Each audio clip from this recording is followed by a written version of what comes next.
ये कैसा मोड़ है लड़खड़ाए हैं। दोस्तों, कभी कभी जिंदगी के कुछ लम्हे ऐसे होते हैं जो गुजर जाने के बाद भी दिल के किसी कोने में हमेशा के लिए ठहर जाते हैं। ज़रा सोचिए, एक ऐसी आवाज़ जिसे दुनिया ने मस्ती का पर्याय मान लिया था,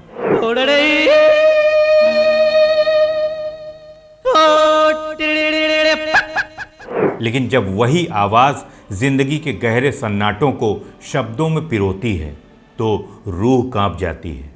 दुखी मन मेरे सुन मेरा कहना, जहाँ नहीं चैना। वो आवाज़ थी किशोर दा की और वो एहसास था एक गज़ल का। आज की कहानी एक ऐसी कहानी है जहाँ संगीत के डिस्को किंग कहे जाने वाले बप्पी लहरी अपनी ज़िद पर अड़े थे और एक निर्देशक की शंका किशोर दा के फ़न के सामने नतमस्तक होने वाली थी। आज की दास्तान उसी लम्हे की है जब फासले कम हुए तो संगीत का एक नया इतिहास लिखा जा चुका था। वीडियो को अंत तक ज़रूर देखिएगा और अगर अच्छा लगे तो वीडियो को हाइप करना न भूलिएगा।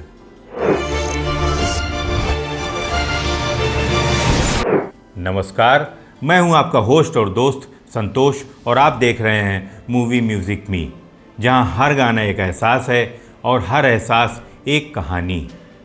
किशोर कुमार और बप्पी लहरी के बीच सुरों के रिश्तों की शुरुआत फिल्म नन्हा शिकारी से हुई थी। तू मेरी मंजिल मैं तो राही हूँ सनम, रुक न जाना तुम कहीं चलती दो कदम। लेकिन फिर 1975 की फिल्म जख्मी ने बप्पी दा और किशोर दा के रिश्ते को एक नई पहचान दी। जलता है जिया मेरा भीगी भीगी रातों में, आजा गोरी चोरी चोरी अब तो रहा नहीं जाए रे। साल था 1983। ज़रा सोचिए, एक कलाकार जिसने अभी कुछ समय पहले ही जिंदगी की सबसे बड़ी लड़ाई, एक दिल के दौरे से वापसी की हो, क्या वो पहले जैसा गा पाएगा? ये वो वक्त था जब किशोर दा ने अपने पहले दिल के दौरे के बाद मौत को मात देकर दोबारा माइक संभाला था।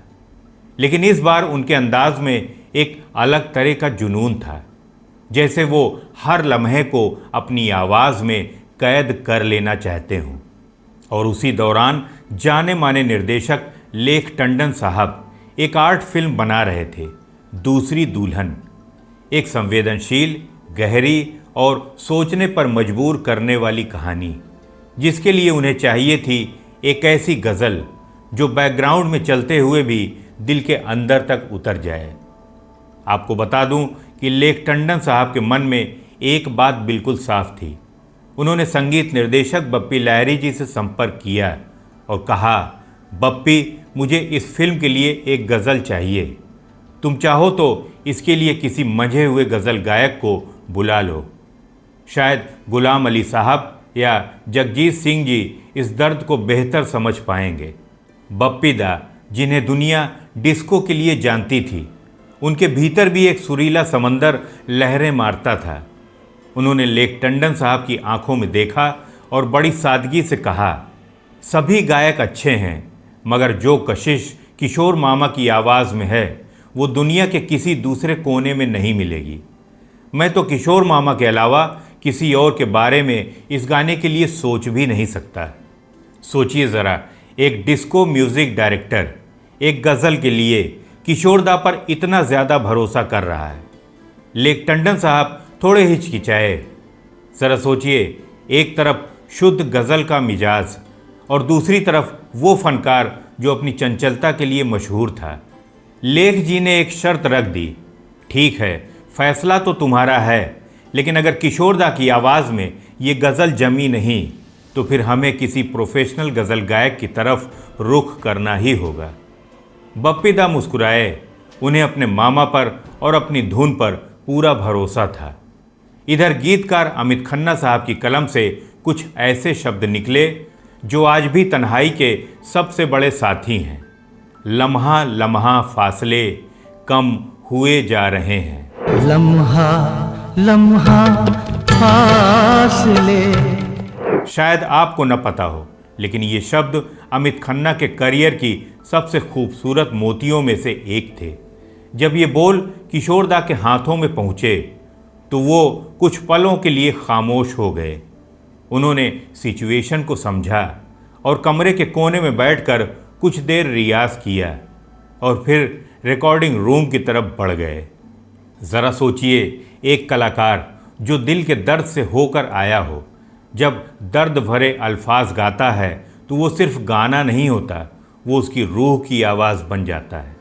बप्पी दा ने ग्रीन सिग्नल दिया। माइक के सामने किशोर कुमार खड़े थे। जैसे ही संगीत की लहरें शुरू हुईं, स्टूडियो का माहौल बदल गया। किशोरदा ने जब पहली लाइन गाई, लम्हा लम्हा फासले, तो ऐसा लगा जैसे वक्त ठहर गया हो। लम्हा लम्हा फासले कम हुए जा रहे। उनकी आवाज़ में वो दर्द था जो किसी बनावटी रियाज से नहीं बल्कि जिंदगी के तजुर्बों से आता है।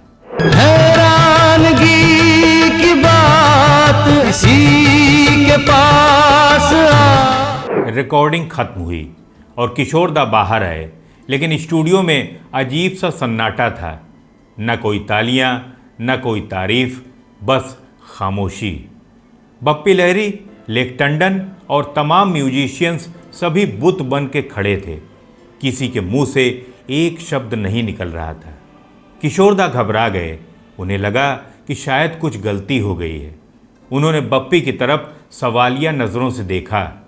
इससे पहले कि किशोरदा कुछ पूछते, बप्पी लहरी कुर्सी से उठे और दौड़कर अपने मामा को गले से लगा लिया। बप्पी दा की आंखों से आंसू बह रहे थे।